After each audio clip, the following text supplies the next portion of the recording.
I'm Niall Paterson, and welcome to the Sky News Daily. Every so often, a criminal case catches, perhaps even demands, the public's attention.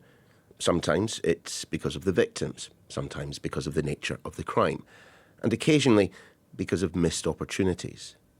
Valdo Calocane will now be detained in a high-security hospital, likely for much, if not the remainder of his life, for the killings of students Barnaby Webber and Grace O'Malley Kumar and school caretaker Ian Coates. Yet, Calocane's mental health problems were widely known. He'd been sectioned multiple times, diagnosed with psychosis and paranoid schizophrenia. The authorities were aware that he wasn't taking his medication. He had attacked people, including a police officer, for which an arrest warrant had been issued and was outstanding when he committed these heinous crimes. The families spoke of their upset, their anger after sentencing. Here's Barnaby's mother, Emma Webber. You have blood on your hands. If you had just done your jobs properly, there's a very good chance my beautiful boy would be alive today. There is so much more to say, and clearly serious questions regarding this case and events leading up to this monster being out in society. But for today, our darling son, his dear friend Grace, and a wonderfully kind grandfather Ian have been stolen from us forever and let down by the very system that should have been protecting them. Later, I'll speak to Surrey's Police and Crime Commissioner about the potential failures of, amongst others, Nottinghamshire Police. First, though, Becky Johnson is our communities correspondent and has been following the case, speaks to us, in fact, from outside the court. I suppose that one of the hardest things for the families to deal with will have to be the fact that Calocane's mental health, even his violence, well, they were already known by authorities. This is a man who, it was established, was suffering from severe mental illness. He has paranoid schizophrenia. He had been hearing voices for a number of years. Now, his mental health issues began, we think, around 4 years before he carried out this attack. He first came to the attention of medical services, inpatient mental health services, back in 2020, so some 3 years before this attack. And over the period between then and him killing, there were so many opportunities. There were red flags. He was sectioned on a number of occasions. That was after he carried out attacks on individuals, tried to break into apartments, but on each occasion only sectioned for a number of weeks before he was then released. And this was a pattern that kept repeating itself. In fact, on one occasion, a young woman was so frightened of him that she jumped out of a window to escape him, suffering really serious injuries. He was also a student, a mature student at Nottingham University during some of this time, and other students reported him as being a ticking time bomb. The University of Nottingham were aware, local NHS mental health services were aware, the police were aware. In fact, he assaulted a police officer, seriously injuring him on one occasion when he was being sectioned. And in the year before he carried out these killings, he was due to appear in court for that assault of a police officer, and he didn't show up.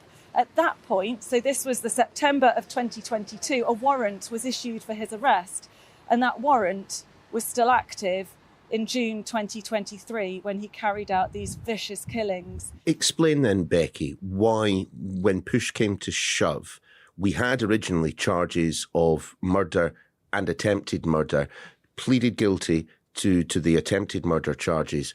The murder charges were downgraded, in essence, to manslaughter. Can we explain exactly why that happened, why the CPS agreed to it? With the offence of murder, there have to be two things, one of which is the intent to kill or cause very serious harm. In cases where a perpetrator is deemed to be seriously mentally ill, the question comes to whether they had the capacity to have the intent to kill or cause very grave serious injury. And the judge talked in detail while sentencing Calocane about the number of psychiatric reports. Indeed, he'd heard from 5 senior psychiatrists had assessed Calocane, and the judge took on board all that they said and said that the prosecution in this case had concluded that a murder conviction would not be achieved given the mental state of Calocane at the time that he carried out these killings. Now, that was the conclusion of the prosecutors, clearly, of the judge, but the families made it clear afterwards that they disagree. In fact, Emma Webber described this as being trial by doctor.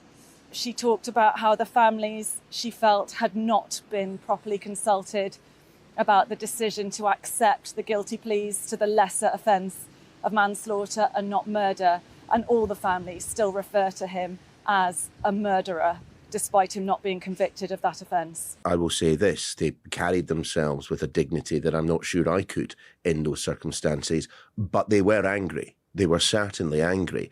And I suspect that part of that was the admission by a senior member of Nottinghamshire Police that they could have done more to find this guy when that warrant was outstanding. It is a series of failings, but we have to point out that this is not an isolated incident. It's a shocking incident, but it's not isolated. And in fact, I've been speaking today to Julian Hendy. Now, he runs an organisation called 100 Families. His father was killed by a man with paranoid schizophrenia back in 2007. He has now dedicated his time to supporting families of other victims of people who are suffering of severe mental health issues. And he says that every year in Britain, there are over 100 people who are killed at the hands of somebody who is severely mentally ill. Now, he says he believes that too much of what the patient wants is taken into consideration by the services and not enough consideration is taken of what the public needs.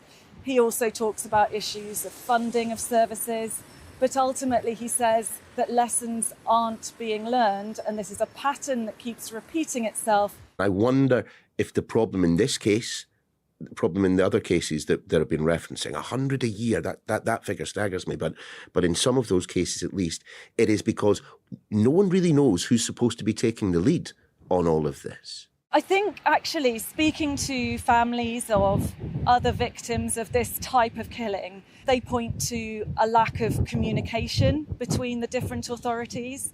They point to a lack of funding. They point to things like computer systems not linking up, information not being shared, really basic things actually that ought to be happening but aren't and have fatal consequences. It's a lack of a joined up approach between all the various authorities that mean information isn't shared so that people who are known to be dangerous are left out on the streets, unmonitored, unmedicated, and very sadly, in these cases, free to kill. Valdo Calocane, of course, from this moment on, will likely spend the bulk, if not the entirety of the rest of his life in a very secure hospital. Tell me a little bit more about that. The hospital that he's been sent to, Ashworth Heights Security Hospital, is up in Merseyside.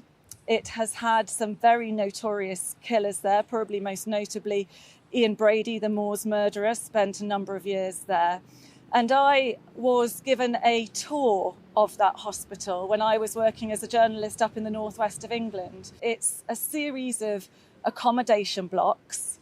The rooms are very sparsely furnished because, of course, there is always a risk of suicide when patients are suffering from severe mental illness. So there are very few furnishings, nothing that they could use to harm themselves or others. But during the daytimes, there are, within the blocks, pool tables. I saw the patients socialising, playing pool. There are art rooms. I was shown all the artwork that's done by these patients.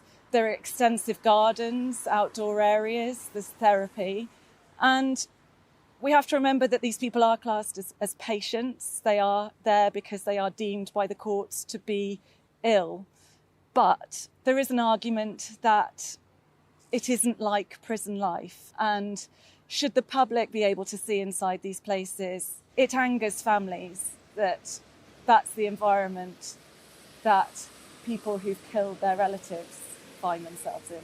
Let's conclude then with the families of Ian Coates, Barnaby Webber and Grace O'Malley Kumar. Again, they said this as they concluded their remarks on the steps of the court behind you, that they need to take some time now to regroup.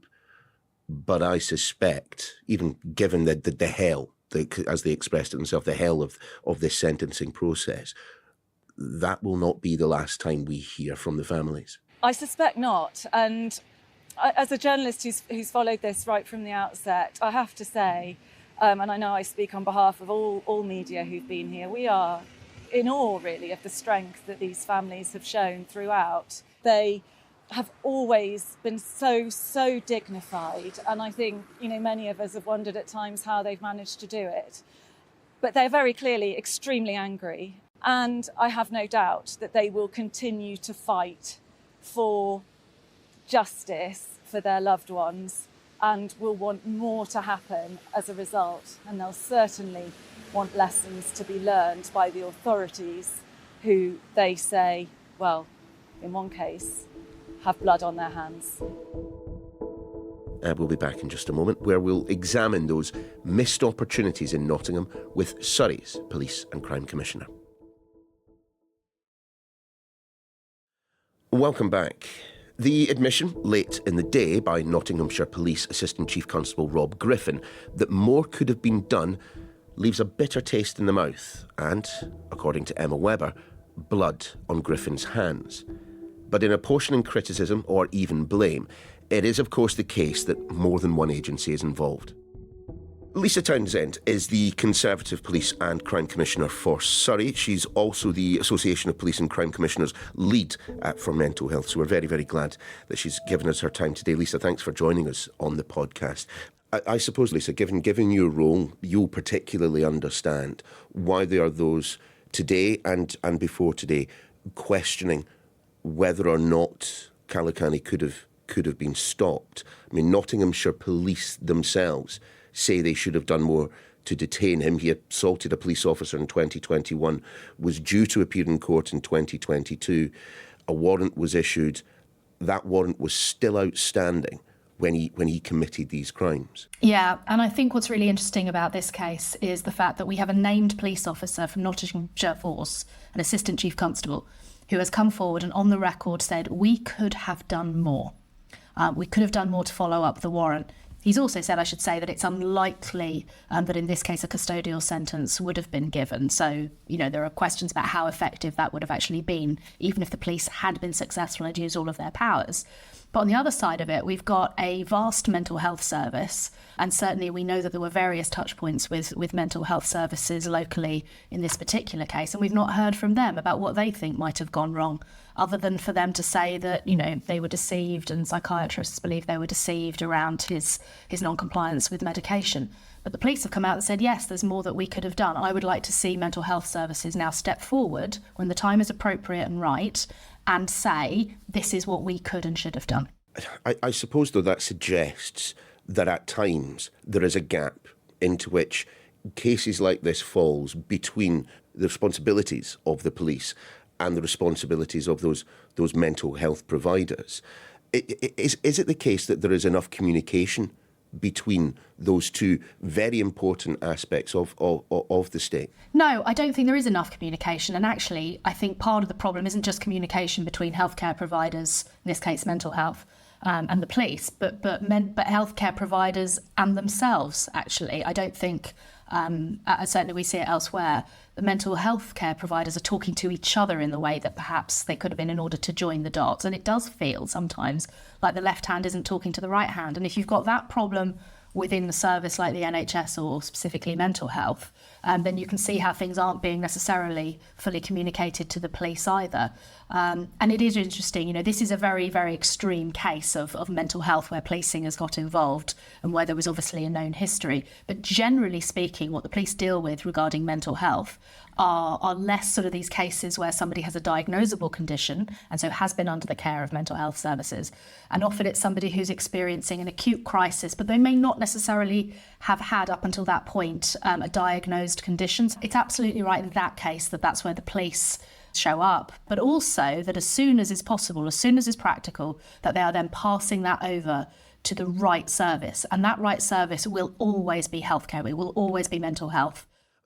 Like you, I am loath to take such an extreme example as the case of Valdo Calocane and use anecdote as evidence of problems within either police or mental health services.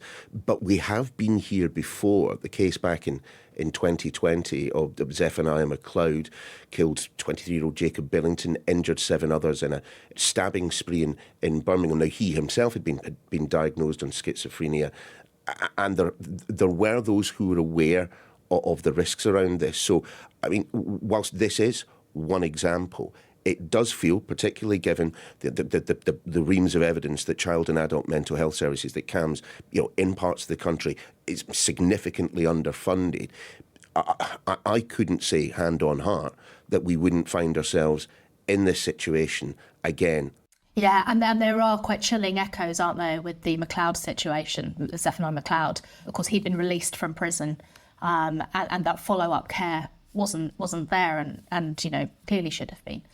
And it feels like, once again, we've got mental health services who need to sort of articulate what they think they could have done better. And that's not because it's about blaming somebody. I'm not suggesting that we find someone to blame.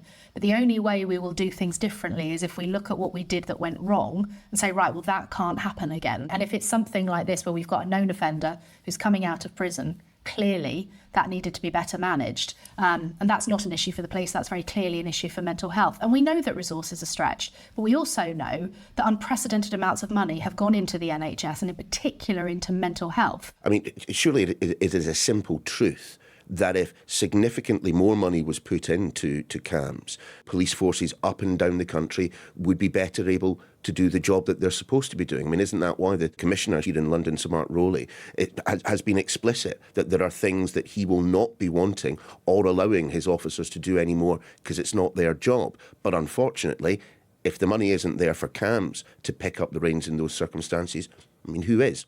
I don't completely buy the argument that it's just more money and more money will solve the problem, because I don't think that solves a lot of the underlying cultural issues that we see within the NHS.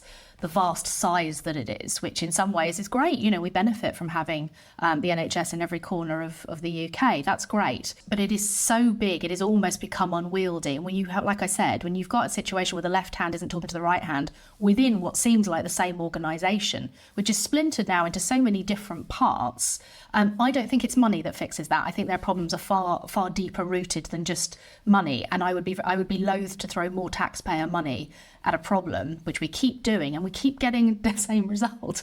Dealing with the kind of cases that Mark Rowley and others have talked about, and I've talked about in the past, really the best person to turn up is not somebody that's got coercive powers and handcuffs. It is somebody who has training, who is medically trained to deal with mental health. Police officers are not mental health experts, and nor should they be. That's not their role. But doesn't someone have to take the lead in coordinating what is and what was in Nottinghamshire, a multi-agency issue, not just police, social services, mental health services? Someone somewhere needs to put themselves in the heart of that process. From what you're saying, it sounds like you don't feel that it should be the police. I can give a personal example. One of my oldest friends works as a copper up in Scotland as a community police officer. In his part of the world, he knows everyone, and he has taken the lead, being the individual that acts as the point of contact for the local authority, for social services, for the mental health provision. In the case of Valdo Calocane, it just strikes me that whilst we've heard the police say they could have done more, and as you say, we wait to hear from the mental health services that were involved what they have to say, it still feels like no one took responsibility for managing the multi-agency nature of what had to happen. Yeah, and we have excellent police officers up and down the country doing exactly what your friend is doing and doing it really, really well. But it shouldn't be down to a police community support officer or a police constable to take on that role.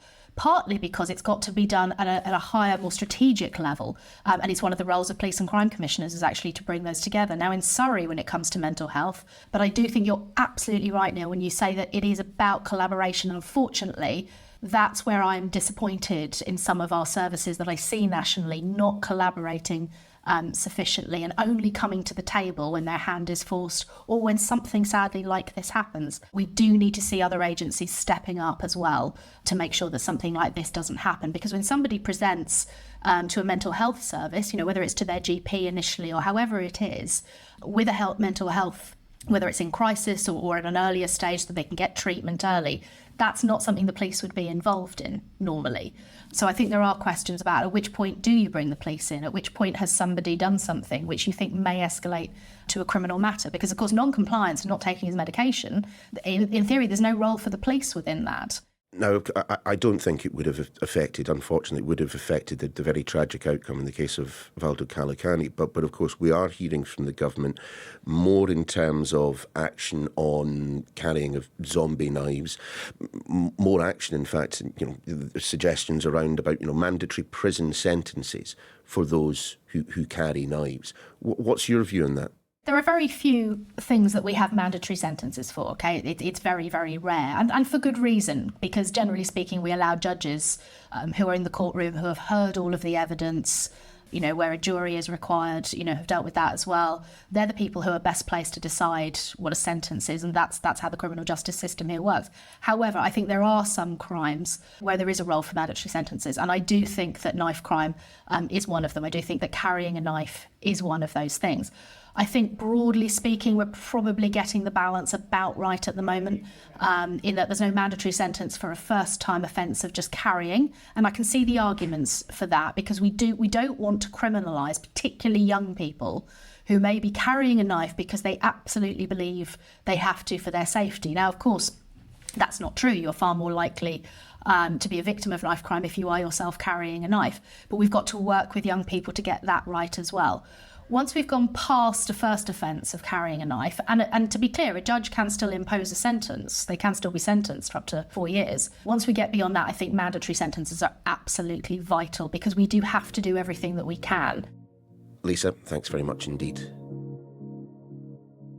Almost inevitably, in the aftermath of a crime of this magnitude, where mistakes may well have been made that could have changed the outcome, there emerged the cries of "never again."